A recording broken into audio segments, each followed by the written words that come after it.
ক্যাম্পাসগুলোতে এবং সারা দেশে আমাদের মা এবং বোনেরা যদি নিরাপদে থাকতে না পারে, যারা তাদের নিরাপত্তা বিঘ্নিত করবে তাদেরকেও নিরাপদে থাকতে দেওয়া হবে না।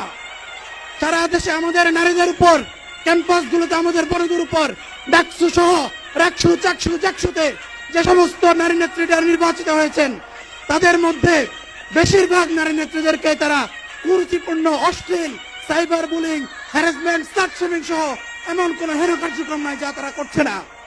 নোয়াখালী সহ সারা দেশে আমাদের অসংখ্য মা এবং বোনদের উঠান বৈঠকে পর্যন্ত হামলা করা হচ্ছে।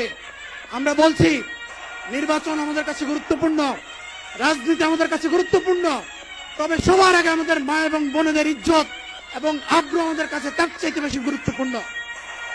ক্যাম্পাসগুলোতে এবং সারা দেশে আমাদের মা এবং বোনেরা যদি নিরাপদে থাকতে না পারে, যারা তাদের নিরাপত্তা বিঘ্নিত করবে তাদেরকেও নিরাপদে থাকতে দেওয়া হবে না।